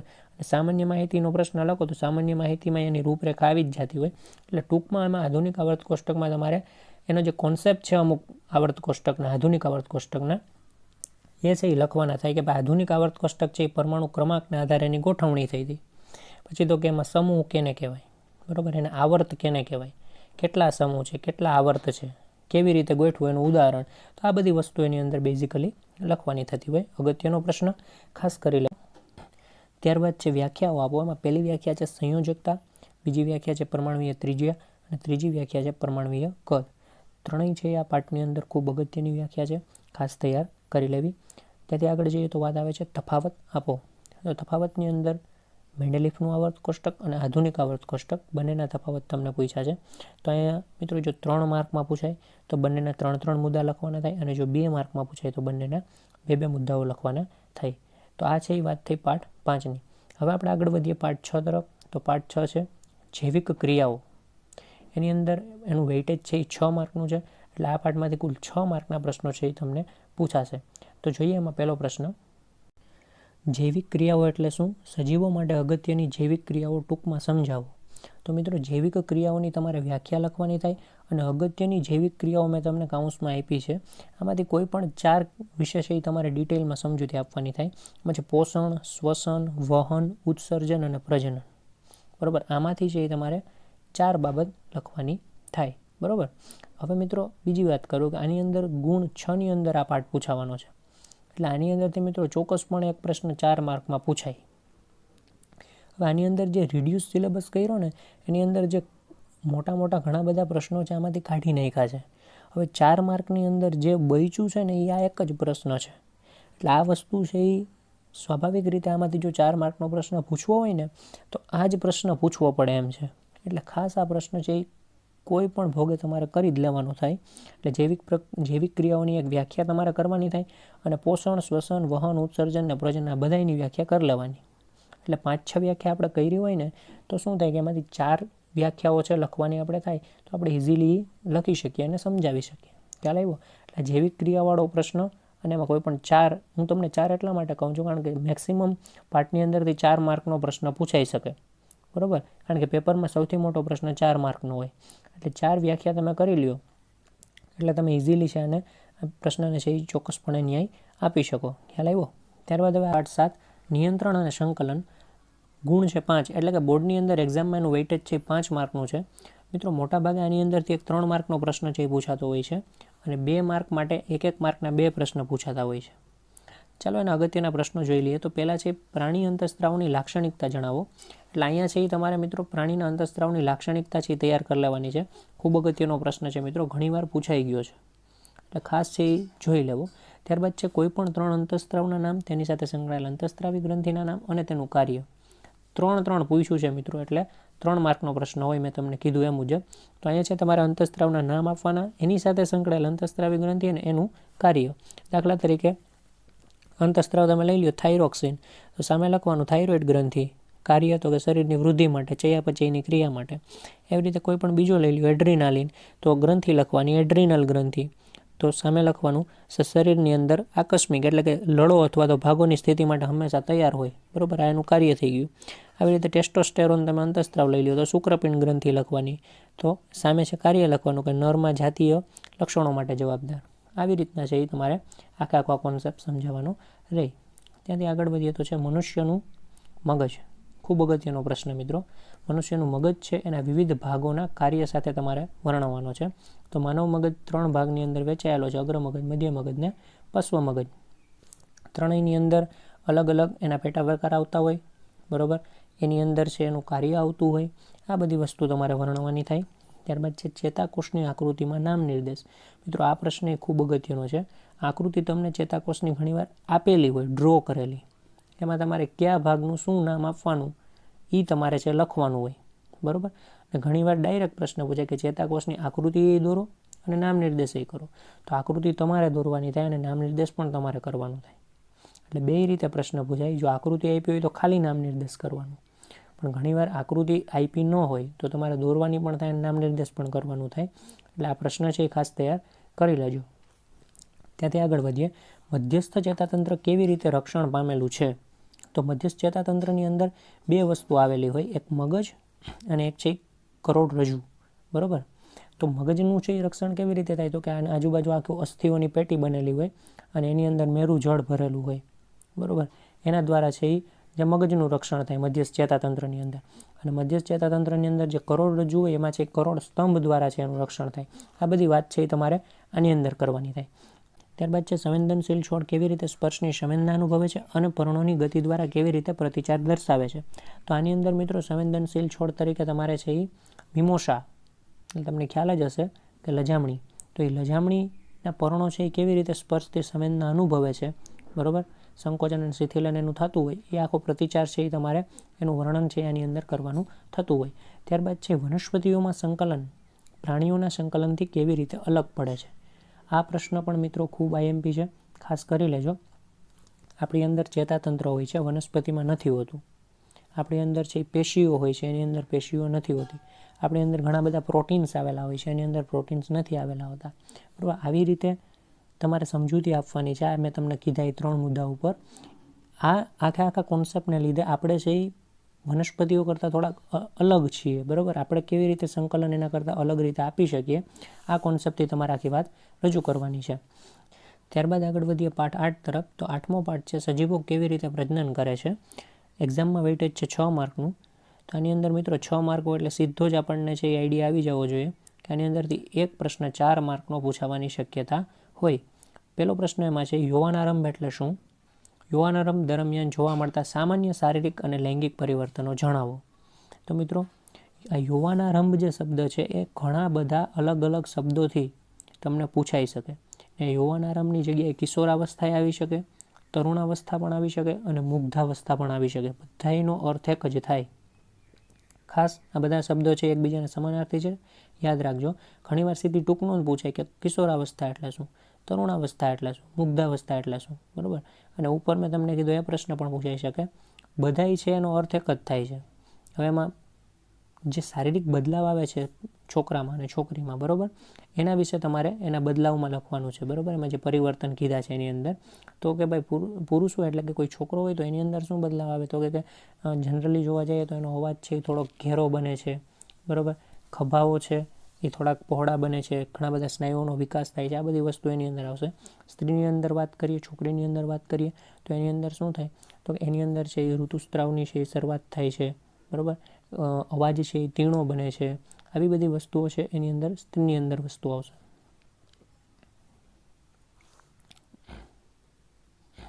ત્યાંથી આગળ વધીએ પાઠ 8 તરફ. 8મો પાઠ છે સજીવો કેવી રીતે પ્રજનન કરે છે. બોર્ડની અંદર એનું વેઇટેજ છે એ 6 માર્કનું છે. મિત્રો 6 માર્ક જોવો એટલે સીધું જ મગજમાં ક્લિક થવું જોઈએ કે આની અંદરથી એક પ્રશ્ન છે એ 4 માર્કનો પૂછાવાની શક્યતા ઘણી બધી વધારે છે. પહેલો પ્રશ્ન જોઈએ તો એમાં છે યૌવનારંભ એટલે શું? યૌવનારંભ દરમિયાન જોવા મળતા સામાન્ય શારીરિક અને લૈંગિક પરિવર્તનો જણાવો. મિત્રો યૌવનારંભની બદલે ઘણા બધા શબ્દો છે એ ફેરવીને તમને પૂછી શકે. એક છે કિશોરાવસ્થા, એક છે તરુણાવસ્થા અને એક છે મુગ્ધાવસ્થા. બધાનો અર્થ એક જ થાય છે, બધા એકબીજાના સમાનાર્થી છે. મિત્રો ખાસ યાદ રાખજો. ઘણીવાર સીધી ટૂંકનો પૂછે કિશોરાવસ્થા એટલે શું, એમાં થતા લૈંગિક પરિવર્તનો, શારીરિક લૈંગિક પરિવર્તનો જણાવો. એવી રીતે તરુણાવસ્થા એટલે શું અથવા તો મુગ્ધાવસ્થા એટલે શું, એમાં છે શારીરિક અને લૈંગિક પરિવર્તન જણાવો. બધા એકબીજાના સમાનાર્થી છે મિત્રો, ખાસ જોઈ લેજો. હવે એની અંદર છે એ જે ફેરફાર કીધા છે શારીરિક અને લૈંગિક, એમાં પુરુષના અને સ્ત્રીના એટલે કે છોકરાના અને છોકરીના બંનેના અલગ અલગ તમારે દર્શાવવાના થાય. પહેલાં વ્યાખ્યા આપવાની થાય કે યૌવનારંભ છે એ કેને કહેવામાં આવે, અને પછી છે એમાં જે ફેરફાર છે એ તમારે બંનેના અલગ દર્શાવવાના થાય. એ મિત્રો ખાસ યાદ રાખજો. છોકરો હોય તો એનો અવાજ છે એ ઘેરો બને છે, દાઢી અને મૂછની છે એ શરૂઆત થાય છે, સ્નાયુઓનો વિકાસ થાય છે, ખભા છે એ થોડાક પહોળા બને છે, આ બધી વસ્તુ એમાં આવે. સ્ત્રી હોય એટલે કે છોકરી હોય તો અવાજ છે એ તીણો બને છે, બરાબર. એની અંદર છે એ અંડકોષોનું છે નિર્માણ થવાની શરૂઆત થાય છે, ઋતુસ્ત્રાવ થાય છે, બરાબર. આ બધી વસ્તુ એની અંદર આવે. ખાસ આમ મિત્રો ખૂબ અગત્યનો પ્રશ્ન કહી શકાય. આ પાર્ટની અંદરથી પૂછાવાની શક્યતા ઘણી બધી વધારે. ખાસ છે એ કરી લેજો. ત્યારબાદ છે 2 ટૂંક નોંધ ખૂબ અગત્યની. આ પણ બેમાંથી એક 100% પૂછાતી જ હોય. એક છે પુરુષનું પ્રજનન તંત્ર એટલે કે નર પ્રજનન તંત્ર, અને એક છે સ્ત્રીનું પ્રજનન તંત્ર એટલે કે માદા પ્રજનન તંત્ર. ત્યારબાદ એના પછીનો પ્રશ્ન છે સમજાવો માસિક ચક્ર એટલે કે ઋતુસ્ત્રાવ. મિત્રો આ પણ મોસ્ટ આઈએમપી પ્રશ્ન છે. એમાં છે એ ખાસ તમારે શું જોવાનું છે, રજો દર્શન અને રજો નિવૃત્તિ. મિત્રો આ પ્રશ્ન 1 માર્કમાં કે 2 માર્કમાં પણ સીધો પૂછાઈ ગયો, ઘણી બધી વાર પૂછાઈ ગયો, બરાબર. રજો દર્શન એટલે શું, તો કે જ્યારે સ્ત્રીની અંદર પહેલું જે ઋતુસ્ત્રાવ થાય એને રજો દર્શન કહેવામાં આવે.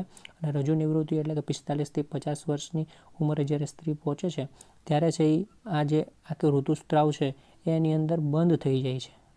પહેલાં ધીમે ધીમે અનિયમિત થઈને પછી બંધ થઈ જાય 45 થી 50 વર્ષે. એ છે રજો નિવૃત્તિ કહેવામાં આવે, બરાબર. તો આખી વાત આની અંદર માસિક ચક્રની આવે, ઋતુસ્ત્રાવની આવે. મોસ્ટ આઈએમપી ખાસ કરી લેજો. ત્યારબાદ છેલ્લો પ્રશ્ન આની અંદર છે જાતીય સમાગમ દ્વારા થતા સંક્રમિત રોગો કયા છે. મિત્રો 1 માર્કનો પ્રશ્ન છે એટલે એ પણ ખાસ જોઈ લેવું. બીજી વસ્તુ મિત્રો તમને જણાવી દઉં કે આ પાર્ટ જે છે 8મો પાર્ટ, સજીવો કેવી રીતે પ્રજનન કરે છે, આમાં ઘણા બધા પ્રશ્નો છે. આપણી ચેનલમાં મેં ડિટેલ સમજૂતી સાથે મૂકેલા છે. વિજ્ઞાનનું તમે પ્લેલિસ્ટ જોશો એમાં પણ મળી જશે, અને ધોરણ 10નું પ્લેલિસ્ટ જોશો તો એમાં પણ તમને મળી જશે. એમાં પુરુષનું પ્રજનન તંત્ર સમજાવેલું છે, સ્ત્રીનું પ્રજનન તંત્ર સમજાવેલું છે, માસિક ચક્ર ઋતુસ્ત્રાવ સમજાવેલું છે, બરાબર. ડિટેલમાં અને સરળ શબ્દોમાં એકદમ તમને તરત જ સમજાઈ જાય એવી સમજૂતી આપી છે. તો એકવાર તમે વિઝિટ કરજો અને ખાસ એ વસ્તુ જોઈ લેજો એટલે તમને આરામથી છે એનો આઈડિયા આવી જશે. ત્યારબાદ વાત આવે છે પાર્ટ 9 આનુવંશિકતા અને ઉદ્વિકાસ.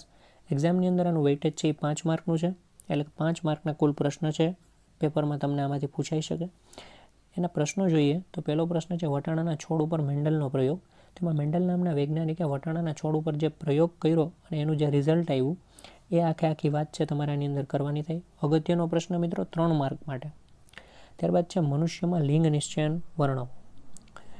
હવે મિત્રો સ્ત્રીના ગર્ભમાંથી જન્મ લેનાર જે બાળક છે એ નર બનશે કે માદા, એ જાણવાની આખી જે સાયન્સ છે, જાણવાની આખી જે પ્રક્રિયા છે ને લિંગ નિશ્ચયન કહેવામાં આવે.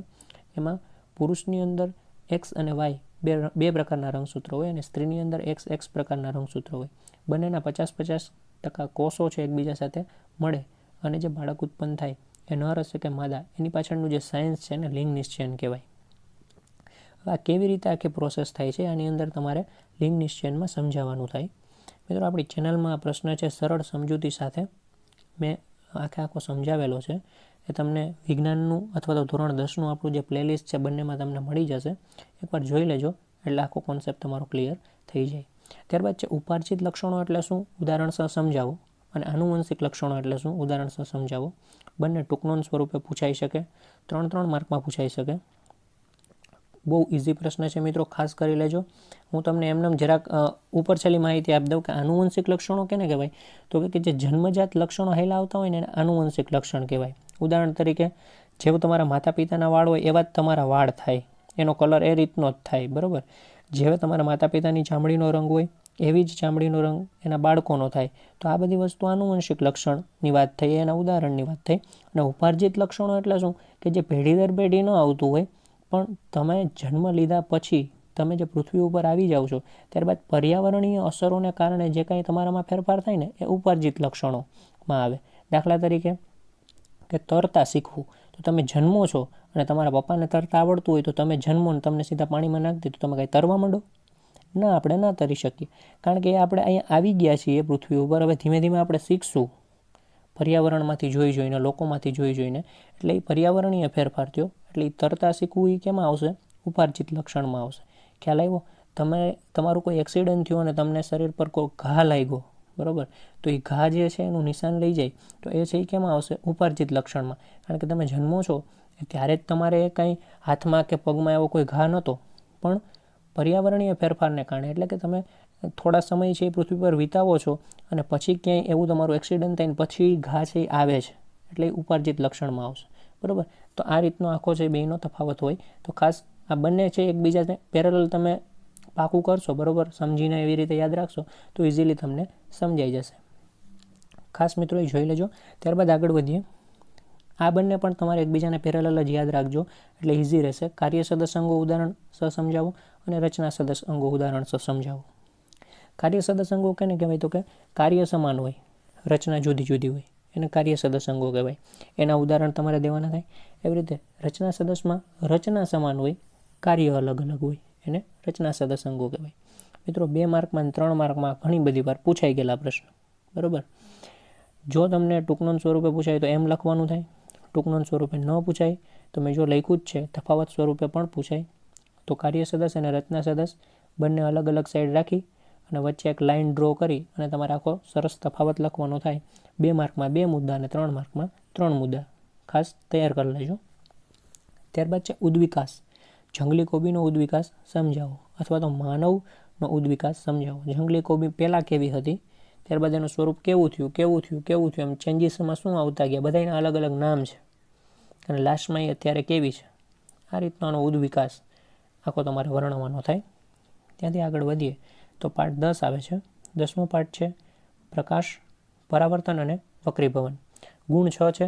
એક્ઝામની અંદર એનું વેઇટેજ 6 માર્કનું છે.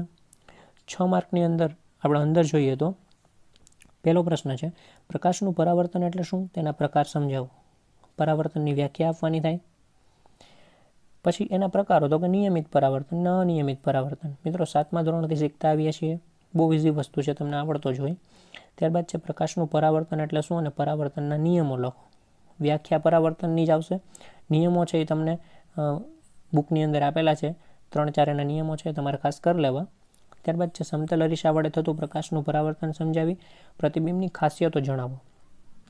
હવે મિત્રો જ્યારે રિડ્યુસ સિલેબસ અત્યારે જે થયો છે એની અંદર અંતર્ગોળ અને બહિર્ગોળ અરીસો અને અંતર્ગોળ અને બહિર્ગોળ લેન્સ એના ઘણા બધા પરિવર્તનો હતા. આમ જોવા જઈએ તો 6 ને 6 12 અને બીજા 2 2 એટલે 12 ને 14 ને 16 ટોટલ 16 છે એ બધા થઈને પરાવર્તનના કોન્સેપ્ટ આવતા, બરાબર. એની અંદર છે અંતર્ગોળ અને બહિર્ગોળ અરીસાઈ આવી ગયા, અંતર્ગોળ અને બહિર્ગોળ લેન્સઈ આવી ગયા. બધી થઈને 16 આખા કોન્સેપ્ટ એના આવતા, એ બધા કાઢી નાખ્યા છે. એટલે હવે જે પરાવર્તનવાળો જે આકૃતિવાળો ક્વેશ્ચન રહ્યો ને એ એક આ જ છે કે સમતલ અરીસા વડે થતું પ્રકાશનું પરાવર્તન સમજાવો અને એની ખાસિયતો જણાવો. એટલે બીજા બધા પરાવર્તન નીકળી ગયા છે એટલે આ પ્રશ્ન ઓટોમેટિક આઈએમપીમાં આવી જાય, બરાબર. જ્યારે એ બધા હતા ને ત્યારે એનું વેઇટેજ બહુ વધી જતું આઈએમપીની દ્રષ્ટિએ, એટલે એ પૂછાવાની શક્યતા વધારે રહેતી. ત્યારે આ પ્રશ્ન છે એ દબાઈ જતો, આ પૂછાવાની શક્યતા બહુ ઓછી હતી. તમે જાણો છો અરીસાનું સૂત્ર છે, લેન્સનું સૂત્ર છે, આ બધા વર્ષોથી પૂછાતા આવતા પ્રશ્ન છે. પણ આ વખતે આ બધું નીકળી જ ગયું છે એટલે તમારે હવે સીધો આના ઉપર ફોકસ વધી જાય. એટલે આ પ્રશ્ન ખાસ કરી લેજો. સમતલ અરીસા વડે થતું પ્રકાશનું પરાવર્તન સમજાવો અને એના પ્રતિબિંબની ખાસિયત જણાવો. હવે વ્યાખ્યાઓ છે ઘણી બધી આની અંદરથી, ખાસ કરી લેજો. અંતર્ગોળ અરીસો, બહિર્ગોળ અરીસો, ધ્રુવ, વક્રતા કેન્દ્ર, વક્રતા ત્રિજ્યા, મુખ્ય અક્ષ, મુખ્ય કેન્દ્ર, કેન્દ્ર લંબાઈને દર્પણમુખ. બહુ ઇઝી વ્યાખ્યા છે, 1 કે 2 લીટીની વ્યાખ્યા છે, બધી જોઈ લેજો. ત્યારબાદ પાછી આગળ વ્યાખ્યા છે વક્રીભવન, સાપેક્ષ વક્રીભવનાંક અને નિરપેક્ષ વક્રીભવનાંક, બરાબર. વક્રીભવન આપણે જાણીએ છીએ કે પ્રકાશનું કોઈ કિરણ છે એક માધ્યમમાંથી બીજા માધ્યમમાં જાય ત્યારે માધ્યમને જુદી પાડતી સપાટી આગળ એ જે કિરણ છે એની મૂળ દિશાથી સહેજ વાંકું વળે એને વક્રીભવન કહેવાય. સાપેક્ષ વક્રીભવનાંક અને નિરપેક્ષ વક્રીભવનાંક તો એ સૂત્ર આધારિત છે. સાપેક્ષ વક્રીભવનાંકમાં શું હોય તો કે એક માધ્યમમાં પ્રકાશનો વેગ છેદમાં બીજા માધ્યમમાં પ્રકાશનો વેગ, આનો ગુણોત્તર એ સાપેક્ષ વક્રીભવનાંક. નિરપેક્ષ વક્રીભવનાંકમાં શું હોય, ઉપર શૂન્ય અવકાશવાળો વેગ હોય ને નીચે છે કોઈ એક માધ્યમ હોય, તો એ બે છે એનો જે ગુણોત્તર હોય એ નિરપેક્ષ વક્રીભવનાંક થાય. મિત્રો આ ખાસ જોઈ લેજો. ત્યારબાદ છે પાર્શ્વીય સ્થાનાંતરની ઘટના આકૃતિ 6 વિગતે સમજાવો. મિત્રો આ પાર્ટનું તમે વેઇટેજ જોઈ લ્યો, એનું વેઇટેજ છે 6 માર્કનું. એટલે આની અંદરથી કોઈ 4 માર્કનો જો પ્રશ્ન પૂછાશે તો એ 100% આ જ પ્રશ્ન હશે. પાર્શ્વીય સ્થાનાંતરની ઘટના આકૃતિ 6 વિગતે સમજાવો. પાર્શ્વીય સ્થાનાંતરનું બીજું નામ છે લેટરલ શિફ્ટ, એટલે કે લેટરલ શિફ્ટની ઘટના આકૃતિ 6 સમજાવો. આવો પણ આ પ્રશ્ન પૂછાઈ શકે. મિત્રો ઘણી બધી વાર આ પ્રશ્ન છે એ પૂછાઈ ગયો છે અને એકવાર એવી રીતે પણ પૂછાણો હતો કે કાચના લંબઘન વડે થતું પ્રકાશનું વક્રીભવન સમજાવો. ત્યારે લગભગ 100માંથી 40% વિદ્યાર્થીઓને ખબર જ નથી પડી કે આ પ્રશ્ન છે એ લેટરલ શિફ્ટવાળો પ્રશ્ન છે, કારણ કે આમાં ક્યાંય ઉલ્લેખ જ ન આવે. જો એમ પૂછાય કે કાચના લંઘન વડે થતું પ્રકાશનું વક્રીભવન સમજાવો, તો આપણને ખ્યાલ જ ના આવે. પણ જ્યારે એક્ઝામમાંથી બહાર આવીએ ત્યારે કોકને આપણે પૂછીએ ત્યારે ખ્યાલ આવે કે આ તો આ પ્રશ્ન હતો, અને ત્યારે છે એ આપણાના માર્ક છે એ ગુમાવવાનો વારો આવતો હોય છે. એટલે મિત્રો ખાસ આ શબ્દો યાદ રાખજો કે કાચના લંઘન વડે થતું પ્રકાશનું વક્રીભવન સમજાવો. બરાબર. તો આ પ્રશ્નો છે ઘણા બધા સમયથી પૂછાતો આવે છે અને આ વખતે પણ મોસ્ટ આઈએમપીની કેટેગરીમાં છે. એટલે ખાસ પહેલી પ્રાયોરિટી આને આપજો અને વ્યવસ્થિત આ પ્રશ્ન તૈયાર કરજો. આકૃતિ સાથે છે એટલે વ્યવસ્થિત, મોટાભાગે જે આકૃતિના આધારે જ આખું એનું વર્ણન છે. બરાબર. આપણી ચેનલમાં આ પ્રશ્ન છે જ, વ્યવસ્થિત સમજૂતી સાથે આપેલો છે. એટલે આકૃતિ ઉપરથી જ આખું વર્ણન તમે તૈયાર કરશો ને તો ઇઝીલી છે એ તમે આને યાદ રાખી શકશો અને આમાં તમે પૂરા માર્ક મેળવી શકશો. ત્યાંથી આગળ વધીએ પાઠ 11 તરફ. પાઠ 11 છે માનવ આંખ અને રંગબેરંગી દુનિયા. એક્ઝામમાં છે એનું વેઇટેજ છે એ 5 ગુણનું છે. ચાલો એના આઈએમપી જોઈએ. તો એમાં પહેલો પ્રશ્ન છે કાચના પ્રિઝમ વડે થતું શ્વેત પ્રકાશનું વિભાજન સમજાવો. આકૃતિ શ. મિત્રો 3 માર્કની અંદર ખૂબ અગત્યનો પ્રશ્ન ઘણી બધી વાર પૂછાઈ ગયો. બહુ સહેલો પ્રશ્ન છે. એક પ્રિઝમ દોરવાનું હોય, એક બાજુથી શ્વેત પ્રકાશનું એક કિરણ જાય, પછી એનું વિભાજન થઈ અને સામેના પડદા પર 7 રંગો મળે જે જાની વાલી પીનારા તરીકે ઓળખાય. અને આ આખું છે તમારે આકૃતિ દોરી અને એની સમજૂતી આપવાની થાય. ત્યારબાદ બીજો પ્રશ્ન છે આકાશમાં મેઘધનુષ્યના નિર્માણની ઘટના ટૂંકમાં આકૃતિ દોરી સમજાવો. મિત્રો જ્યારે વરસાદ પડે ત્યારે એના વરસાદના જે બૂંદ છે, એના ટીપા છે એ જમીન ઉપર પડે, એમાંથી કોઈ એક ટીપું આપણે લઈ અને આખો કોન્સેપ્ટ છે આ સમજાવવાનો હોય. એની અંદર તમારે કિરણ આપાત કરી ને એ ટીપા સાથે અથડાય અને એની અંદર પહેલાં વિભાજન થાય, પછી વક્રીભવન થાય ને લાસ્ટમાં આંતરિક પરાવર્તન થાય અને તમને મેઘધનુષ્યનું નિર્માણ થતું જોવા મળે. આ જ પ્રશ્ન છે એ પ્રાકૃતિક વર્ણપટના નિર્માણની ઘટના આકૃતિ દોરી સમજાવો આવું પણ પૂછાઈ શકે. એટલે પ્રાકૃતિક વર્ણપટના નામથી પૂછાય ને તો આપણને આઈડિયા ન આવે કે આ શું પૂછ્યું છે. એટલે મિત્રો આ વસ્તુ મગજમાં રાખજો કે મેઘધનુષ્યનું નિર્માણ એ પ્રાકૃતિક વર્ણપટથી પણ પૂછાઈ શકે. તો બંને પ્રશ્ન અગત્યના છે 3 માર્ક માટે, ખાસ તૈયાર કરી લેજો. અને બાકી આમાંથી 1-1 માર્કના 2 પ્રશ્ન પૂછાશે. આગળ જઈએ. પાઠ 12 છે વિદ્યુત. વેઇટેજ છે એ 6 માર્કનું છે. અગત્યના પ્રશ્નોની વાત કરીએ તો પહેલો છે અવરોધોનું શ્રેણી જોડાણ. સમજાવી અને તેને સમતુલ્ય અવરોધનું સૂત્ર મેળવો. તો આખો કોન્સેપ્ટ છે એ તમને ખ્યાલ હશે. R બરાબર R1 + R2 + R3 3 સમતુલ્ય અવરોધ લઈ અને તમારે છે એ આખી વાત છે આની કરવાની થાય શ્રેણી જોડાણની. બીજો એને પેરેલલ પ્રશ્ન આવે છે સમાંતર જોડાણનો. તો એમાં પણ તમારે 3 અવરોધ લેવાના હોય, R1 R2 R3, અને સમતુલ્ય અવરોધ R મેળવવાનો હોય. એનું સૂત્ર છે 1/R બરાબર 1/R1 + 1/R2 + 1/R3.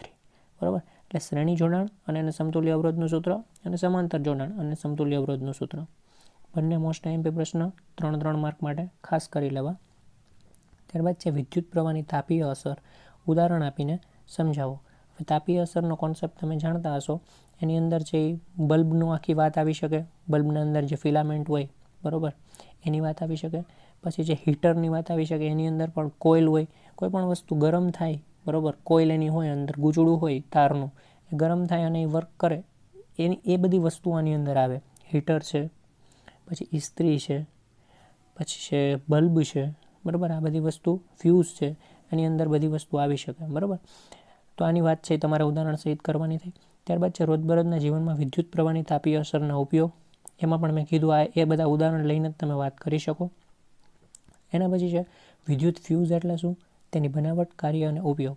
મિત્રો 3 માર્ક માટે આ ફ્યુઝની રચના પણ ખૂબ અગત્યની છે. કેવી રીતે બનાવટ થાય, કેવી રીતે એનું કાર્ય શું છે અને એનો ઉપયોગ શું છે, આખી વાત પણ ખૂબ અગત્યની. ત્યારબાદ છે વિદ્યુત પ્રવાહનું સૂત્ર લખી તેનો એકમ વ્યાખ્યાયિત કરો. તો વિદ્યુત પ્રવાહનું સૂત્ર થાય I બરાબર Q/T. જો તમે ગુજરાતીમાં લખો તો થાય વિદ્યુત પ્રવાહ બરાબર વિદ્યુત ભારના છેદમાં સમય. પછી તમને શું કીધું છે તો કે સૂત્ર લખ્યા પછી એનો એકમ વ્યાખ્યાયિત કરો. એટલે પહેલાં આપણને એ ખ્યાલ હોવો જોઈએ કે વિદ્યુત પ્રવાહનું એકમ શું છે. તો કે વિદ્યુત પ્રવાહનું એકમ થાય એમ્પિયર. એટલે તમારે એમ્પિયરની વ્યાખ્યા લખવાની થાય. પણ ઘણી બધી વાર મોટાભાગના વિદ્યાર્થીઓ એ જ ભૂલ કરતા હોય છે કે વિદ્યુત પ્રવાહનું સૂત્ર લખે અને વિદ્યુત પ્રવાહની જ વ્યાખ્યા લખે છે. મિત્રો ખાસ ધ્યાન રાખજો, વિદ્યુત પ્રવાહનું ખાલી સૂત્ર જ લખવાનું છે, એના એકમની વ્યાખ્યા લખવાની છે. એટલે કે એમ્પિયરની વ્યાખ્યા લખવાની થાય. એટલે ઉતાવળમાં વિદ્યુત પ્રવાહની વ્યાખ્યા ન લખાઈ જાય, આ વસ્તુ ખાસ મગજમાં રાખજો. ત્યારબાદ છે સૂત્ર, વ્યાખ્યા, એકમ અને એકમની વ્યાખ્યા. આ 4 બાબત તૈયાર કરવાની છે. કોની તૈયાર કરવાની છે તો કે એક વિદ્યુત પ્રવાહ, વિદ્યુત સ્થિતિમાન અને વિદ્યુત સ્થિતિમાનનો તફાવત. આ ત્રણેય કોન્સેપ્ટ છે એનું સૂત્ર, એની વ્યાખ્યા, એનો એકમ અને એકમની વ્યાખ્યા. તૈયાર ખાસ કરી લેજો. કોઈ પણ એકનું ક્યાંક ને ક્યાંક 1 માર્કમાં, 2 માર્કમાં કે 3 માર્કમાં પૂછાશે, બરાબર. લાસ્ટમાં જે પરિપથની સંજ્ઞા એમાં બાજુમાં આપ્યું છે એટ લાસ્ટ, એટલે લાસ્ટમાં તમને એક પરિપથની સંજ્ઞાનું મેં કોષ્ટક આપ્યું હશે. એમાં વિદ્યુત બલ્બની સંજ્ઞા હોય, મીટર હોય, વોલ્ટામીટર હોય, આવી બધી ઘણી બધી સંજ્ઞાઓ છે, કળની સંજ્ઞા હોય આપેલી હોય. આ કોઈ પણ તમને છે એ સંજ્ઞા છે એ પૂછાશે 1 માર્કની અંદર, બરાબર. એટલે 2-3 ભેગી પૂછાય તો 2 કે 3 માર્કમાં પણ પૂછાઈ શકે. એટલે આ વસ્તુ લાસ્ટમાં આપેલી છે, એ પણ તમે જોઈ લેજો. વિડીયોના અંતમાં તમને જોવા મળશે. આગળ વધીએ ત્યાંથી પાઠ 13 તરફ. તો 13મો પાઠ છે વિદ્યુત પ્રવાહની ચુંબકીય અસરો. વેઇટેજ છે એ 6 માર્કનું છે. પહેલો પ્રશ્ન છે ચુંબકીય ક્ષેત્ર રેખાઓની લાક્ષણિકતા. મિત્રો, મોસ્ટ આઈએમપી પ્રશ્ન, ઘણી બધી વાર એક્ઝામમાં પૂછાઈ ગયેલો છે. ખાસ કરી લેજો, 4 માર્કની અંદર પૂછાતો હોય પ્રશ્ન, ચુંબકીય ક્ષેત્ર રેખાની લાક્ષણિકતા. ત્યારબાદ છે હોકાયંત્ર પર ટૂંક નોંધ. હોકાયંત્ર કેવી રીતે વર્ક કરે છે એના વિશેની અંદર આખી વાત આવશે. એની આકૃતિ પણ તમારે અહીં દોરવાની થતી હોય, બરાબર. ત્યારબાદ છે ચુંબકીય ક્ષેત્રમાં મૂકેલ વિદ્યુત પ્રવાધારિત વાહકના સળિયા પર લાગતું બળ સમજાવો. મિત્રો, આ પાઠની અંદરથી જો 4 માર્કની અંદર હું તમને 2 મોસ્ટ આઈએમપી પ્રશ્ન આપું તો પહેલો મોસ્ટ આઈએમપી પ્રશ્ન એક છે એ આગળ મેં તમને કીધું કે ચુંબકીય ક્ષેત્ર રેખાઓની લાક્ષણિકતા, અને બીજું છે એ આ કે ચુંબકીય ક્ષેત્રમાં મૂકેલા વિદ્યુત પ્રવાધારિત વાહકના સળિયા પર લાગતું બળ સમજાવો. એમાં આકૃતિ દોરી અને એક આડો સળિયો રાખવાનો હોય અને એના ઉપર જે બળ લાગ્યા પછી શું પ્રોસેસ થાય, એનું મૂવમેન્ટ શું આવે, એની આખી વાત છે એની અંદર કરવાની હોય. તો પહેલાં 2 પ્રાયોરિટીવાળા પ્રશ્ન આ છે. ત્યારબાદ તમે લઈ લ્યો એ હોકાયંત્રવાળો લ્યો, અને લાસ્ટમાં છે તમારા બંને વ્યાખ્યા જોવાની, ચુંબકીય ક્ષેત્ર અને ચુંબકીય ક્ષેત્ર રેખાઓ. ખ્યાલ આવ્યો? એટલે પાઠની અંદર સૌથી વધારે ચાન્સીસ હું તમને કહેતો હોય તો પહેલાં ચુંબકીય ક્ષેત્ર રેખાની લાક્ષણિકતા અને વિદ્યુત પ્રવાધારિત વાહકમાં મૂકેલ સળિયો, બરાબર, એના ઉપર જે બળ લાગે છે એની આખી વાત. ખાસ આ બંને પ્રશ્નો જોઈ લેજો, 100% ચાન્સીસ રહેશે. ત્યારબાદ આગળ વધીએ પાઠ 14 તરફ. પાઠ 14 છે ઉર્જાના સ્ત્રોત. વેઇટેજ છે 4 માર્કનું. પ્રશ્ન જોઈએ તો એની અંદર જે ઉર્જાનો ઉત્તમ સ્ત્રોત કોને કહે છે, 2 માર્કની અંદર પૂછાય એવો પ્રશ્ન. ત્યારબાદ ઉત્તમ બળતણ કોને કહે છે, 2 માર્ક માટે પૂછાય એવો પ્રશ્ન. ત્યારબાદ બિનપરંપરાગત ઉર્જા સ્ત્રોત તરીકે સૂર્ય સમજાવો. ખૂબ અગત્યનો પ્રશ્ન સૌર ઉર્જાનો, બરાબર. બિનપરંપરાગત ઉર્જા સ્ત્રોત તરીકે સૂર્યની અહીં તમારે સમજૂતી આપવાની થાય. 3 માર્કમાં પણ પૂછાઈ શકે. 2 માર્કમાં પૂછાય તો એ પ્રમાણે લખવાનું, ને 3માં પૂછાય તો એ પ્રમાણે તમારે લખવાનું થાય. ત્યારબાદ છે અશ્મિભૂત બળતણ કરતાં જૈવભાર બળતણનો ઉપયોગ શા માટે વધારે લાભદાયી છે. કારણ જેવો એક પ્રશ્ન છે મિત્રો, આ પણ ખાસ તૈયાર કરી લેવો. ત્યારબાદ છે પ્રદૂષણ રહિત 2 ઉર્જા સ્ત્રોતના નામ આપો. તમારી દ્રષ્ટિએ તે પૈકી કયું ઉત્તમ છે, શા માટે? તો પ્રદૂષણ રહિત 2 ઉર્જા સ્ત્રોતના તમને મિત્રો હું નામ કહું તો એક છે સીએનજી ને એક છે સોલાર સેલ. તો આ 2માંથી તમારે કયું છે એ તમારી દ્રષ્ટિએ ઉત્તમ છે એ તમારે કહેવાનું અને શા માટે એનું કારણ આપવાનું. ત્યારબાદ છે રોકેટ બળતણ તરીકે હાઇડ્રોજનનો ઉપયોગ થાય છે. શું તમે સીએનજીની સરખામણીમાં તેને વધારે સ્વચ્છ ઈંધણ કહેશો? કેમ અથવા તો કેમ નહીં? હવે મિત્રો, આપણે હાઇડ્રોજન અને સીએનજીની વાત કરીએ તો હાઇડ્રોજન છે એ હવામાં છૂટું પડે, બરાબર. તો એ હવામાં જ્યારે છૂટશે ત્યારે હવામાંના ઓક્સિજન સાથે પ્રક્રિયા કરશે અને H2 એટલે કે પાણીની બાષ્પ બનાવશે. જ્યારે સીએનજી છે એ હવામાં છૂટશે તો એ છે કાં તો કાર્બન ડાયોક્સાઇડ બનાવશે અને કાં તો કાર્બન મોનોક્સાઇડ બનાવશે. એટલે રોકેટમાંનું જે હાઇડ્રોજન છે એ વધારે આપણા માટે ફાયદાકારક રહેશે, કારણ કે પાણીની બાષ્પ આપણને નુકસાન ન કરે. જ્યારે કાર્બન ડાયોક્સાઇડ કે કાર્બન મોનોક્સાઇડ છે એ હવાના પ્રદૂષણ માટેના મુખ્ય સ્ત્રોતો છે. એટલા માટે છે હાઇડ્રોજનવાળું છે એ બેસ્ટ રહેશે. ત્યારબાદ વ્યાખ્યા છે પરંપરાગત ઉર્જા સ્ત્રોત અને બિનપરંપરાગત ઉર્જા સ્ત્રોત. તો પરંપરાગત ઉર્જા સ્ત્રોત કોને કહેવાય? તો કે આપણી ઉર્જાની મોટાભાગની જરૂરિયાત જેના દ્વારા પૂરી પાડવામાં આવે એ પરંપરાગત ઉર્જા સ્ત્રોત થાય. દાખલા તરીકે જૈવ કચરો છે, પવન ઉર્જા છે, અશ્મિભૂત બળતણ છે. બિનપરંપરાગત ઉર્જા સ્ત્રોત તો કે આપણા જે રોજબરોજની જીવનમાં મર્યાદિત પ્રમાણમાં જે ઉર્જાની જરૂરિયાત પૂરી પાડતું હોય એ બિનપરંપરાગત ઉર્જા સ્ત્રોત થાય. દાખલા તરીકે સૌર ઉર્જા છે, ભૂસ્તરીય ઉર્જા છે, ન્યુક્લિયર ઉર્જા છે, ભરતી ઉર્જા છે, આ બધી છે એ બિનપરંપરાગતમાં આવશે. ખ્યાલ આવી ગયો? ત્યારબાદ આગળ વધીએ પાઠ 15 આપણું પર્યાવરણ. આપણા પર્યાવરણની અંદર 3 માર્કનું વેઇટેજ છે, એટલે આ પાઠમાંથી 3 માર્કનું એક્ઝામમાં તમને પૂછાઈ શકશે. એમાં પહેલો પ્રશ્ન છે કે જે ઓઝોન એટલે શું, તે કોઈ નિવસન તંત્રને કેવી રીતે અસર પહોંચાડે છે. ખાસ મિત્રો અગત્યનો પ્રશ્ન તૈયાર કરી લેજો. ત્યારબાદ છે ઓઝોન સ્તર કેવી રીતે નિર્માણ પામે છે, ઓઝોન સ્તરની અગત્ય જણાવો. તો મિત્રો આપણે જાણીએ છીએ કે O2 નો એક અણુ છે એ ઓક્સિજનના પરમાણુ સાથે પ્રક્રિયા કરીને O3 એટલે કે ઓઝોન બનાવે છે. એનું તમારે કેમિકલ રિએક્શન, રાસાયણિક પ્રક્રિયા લખી અને એનું નિર્માણ સમજાવવાનું. અને ઓઝોનની અગત્ય આપણે જાણીએ છીએ કે ઓઝોન છે એ સ્ટ્રેટોસ્ફિયરમાં એક આખું ઓઝોનનું સ્તર બનાવે છે, O3નું. હવે આ લેયર છે એનાથી શું થાય તો કે સૂર્યમાંથી જે નુકસાનકારક યુવી કિરણો આવે છે, બરાબર, અલ્ટ્રાવાયોલેટ કિરણો, તે મનુષ્ય સુધી ન પહોંચે એટલા માટે ઓઝોન સ્તર છે એ વચ્ચે આવી જાય છે અને એક રક્ષણાત્મક સ્તર બનાવે છે. આ એની અગત્ય છે. ત્યારબાદ છે એ નકામા કચરાના પ્રકાર વર્ણવો. તો નકામા કચરાના પ્રકારની અંદર ઘન કચરો આવશે, પ્રવાહી કચરો આવશે સ્વરૂપને આધારે, અને જૈવ વિઘટનીય અને જૈવ અવિઘટનીય આ 2 કચરા આવશે, એ છે એ વિઘટનને આધારે. તો આ ટોટલ 4 છે એ તમારે કચરાના પ્રકાર લખવાના થાય. ત્યારબાદ છે તફાવત આપો. જૈવ વિઘટનીય કચરો અને જૈવ અવિઘટનીય કચરો. હવે 3 માર્કની અંદર સીધો પૂછાય તો 2ના 3 લખવાના થાય. અને જો 2 માર્કની અંદર તમને આનો તફાવત પૂછાય તો તમારે જૈવ વિઘટનીયની વ્યાખ્યા અને જૈવ અવિઘટનીયની વ્યાખ્યા, બંને કચરાની વ્યાખ્યા અને બંને કચરાના ઉદાહરણ, એટલે એ તમારો તફાવત થઈ ગયો. મોટાભાગે 2 માર્કનો આમાંથી જે ક્વેશ્ચન આવશે અને 1 માર્કનો છે એ 1 માર્કનો કોઈ એક નાનો ક્વેશ્ચન પૂછી લેશે, બરાબર. મોટાભાગે આ રીતનું આમાંથી થતું હોય. એટલે આ જે તફાવત છે જે વિઘટનીય જે અવિઘટનીય 2 માર્કમાં પૂછાવાની શક્યતા ઘણી બધી વધારે. ત્યારબાદ છે કારણ આપો. ઓઝોન સ્તરના વિઘટનમાં મુખ્ય જવાબદાર સંયોજન CFC ગણાય છે. શા માટે તો કે CFC છે એની અંદર ક્લોરિન હોય, એ ક્લોરિન હવામાં જાય અને ઓઝોનના જે ઓક્સિજન હોય એને બ્રેક કરતા જાય. ઓઝોનનો ઓક્સિજન ઘટતા જાય, ઓઝોનના ઓક્સિજનની બ્રેક કરતા જાય, ઓઝોનના લેયરમાં ગાબડું પડતું જાય. એટલે જેમ જેમ જે CFC વધુને વધુ છૂટું પડે એમાંનો જે ક્લોરિન છે એ ઓઝોનના સ્તરમાં ગાબડા પાડવા માટેનું મોટું જવાબદાર કારણ બનતું હોય. એટલા માટે છે આ CFC છે એ ઓઝોન માટે છે, એ ઓઝોનના સ્તર માટે છે, એ ખૂબ ડેન્જરિયસ છે, બરાબર. એટલે એને જવાબદાર સંયોજન કહી શકાય. ત્યારબાદ છે ઘરગથ્થુ કચરાના ઉત્પાદન ઘટાડવા માટે તમે શું કરશો. તો અહીંયા છે આપણને પૂછવામાં આવ્યું છે કે ઘરગથ્થુ કચરાનું ઉત્પાદન ઘટાડવા માટે તમે કયા પગલાઓ લેશો. તો મિત્રો આ 2 માર્કમાં પ્રશ્ન પૂછાય તો અહીં તમારે 4 મુદ્દા લખવાના થાય. એક તમને ઉદાહરણ આપું. દાખલા તરીકે આપણે કોઈ જગ્યાએ કોઈ વસ્તુ લેવા જઈએ છીએ તો ત્યાં પ્લાસ્ટિકની બેગની બદલે તમારે છે એ કાપડની થેલીનો ઉપયોગ કરવો જોઈએ, જેથી કરીને એ વસ્તુ લઈને આપણે ઘરે આવીએ પછી કાપડની થેલી આપણે સાચવીને મૂકી દઈએ અને એનો ફરીથી રીયુઝ કરીએ, એ આપણે ફેંકી નહીં દઈએ. જ્યારે પ્લાસ્ટિકની બેગ હશે તો આપણે શું કરશું, સીધું એને ફેંકી દઈશું.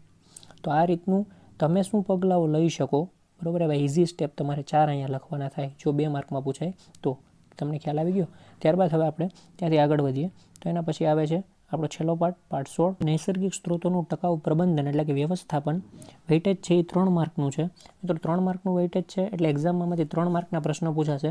મોટાભાગે એક પ્રશ્ન 2 માર્કનો હોય અને એક પ્રશ્ન 1 માર્કનો હોય. ચાલો અગત્યના પ્રશ્નો ફટાફટ જોઈ લઈએ. તો પહેલો પ્રશ્ન એમાંથી જંગલોની અગત્ય જણાવો. મિત્રો આપણે ઘણા સમયથી 7મું 8મું ભણતા ત્યારથી જંગલોની અગત્ય, વૃક્ષોની અગત્ય આપણે ભણતા આવ્યા છીએ. 2 માર્કમાં પૂછાય 4 મુદ્દાઓ આપણે એની અંદર લખવાના થતા હોય. ત્યારબાદ આગળ વધીએ. વનકટાઈની ગંભીર અસરો જણાવો. તો વનકટાઈથી છે કેવી ગંભીર અસર થાય તો તમને 1-2 ઉદાહરણ આપી દઉં. વરસાદનું પ્રમાણ ઘટે છે, CO2નું પ્રમાણ એટલે કાર્બન ડાયોક્સાઇડનું પ્રમાણ છે એ વધે, એટલે કે ગ્રીન હાઉસ અસર સર્જાવાના પ્રશ્નો છે એ સર્જાતા હોય, બરાબર. ભૂમિનું ધોવાણ છે એ વધતું જાય, જમીનની ફળદ્રુપતા ઘટતી જાય. આવી બધી વસ્તુઓ છે વનકટાઈની ગંભીર અસરોમાં આવે. 2 માર્કમાં પૂછાય એટલે 4 મુદ્દા લખવાના થાય. આ વસ્તુ ખાસ ધ્યાનમાં રાખજો. ત્યારબાદ છે વન સંરક્ષણ માટેના કેટલાક ઉપાયો. આ પણ 2 માર્કમાં પૂછાય તો તમારે એટલે વનના રક્ષણ માટે, જંગલોના રક્ષણ માટે તમે શું કરી શકો એ તમારે અહીં લખવાનું થાય. 2 માર્કમાં 4 મુદ્દા. ત્યારબાદ છે નૈસર્ગિક સ્ત્રોતોનું વ્યવસ્થાપન શા માટે જરૂરી છે. એ પ્રશ્ન પણ ખૂબ અગત્યનો, તમારે તૈયાર કરી લેવો. ત્યાર પછીનો પ્રશ્ન છે પર્યાવરણને મિત્ર બનાવવા માટે તમે તમારી ટેવમાં કયા પરિવર્તનો લાવી શકો છો. મિત્રો જ્યાં પ્રશ્ન એવો આવશે ને કે તમે શું કરી શકશો, આવા જે પ્રશ્ન હશે ને મિત્રો એ પૂછાવાની શક્યતા ઘણી બધી વધારે હોય.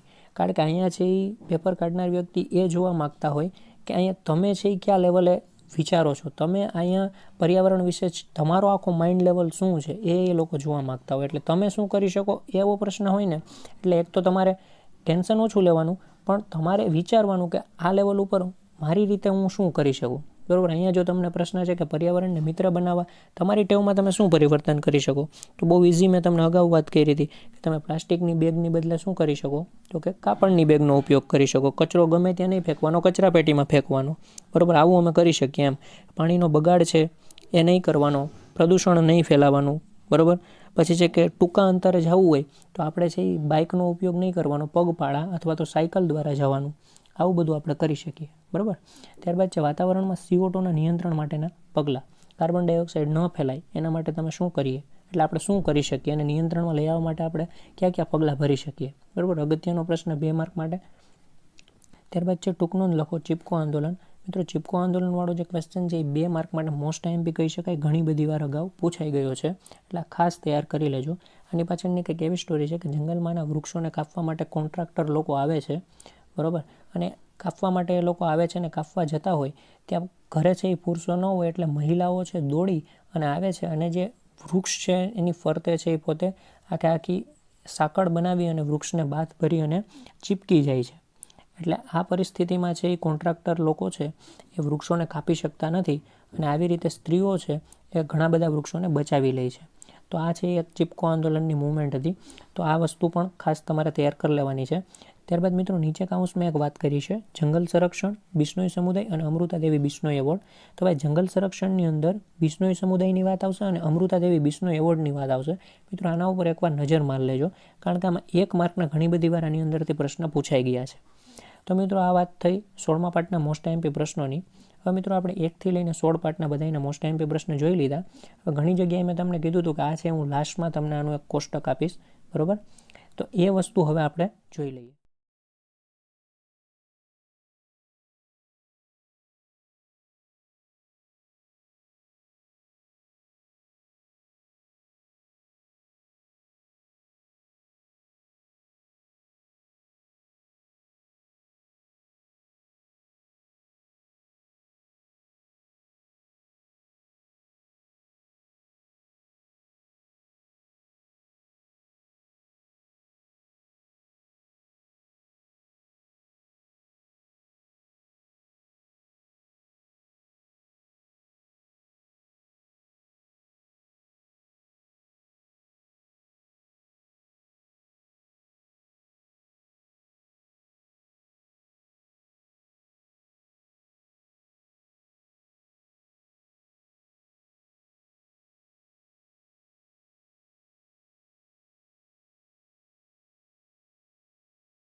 તો મિત્રો આ હતા આવનારી બોર્ડની એક્ઝામ માટે સાયન્સના મોસ્ટ આઈએમપી પ્રશ્નો.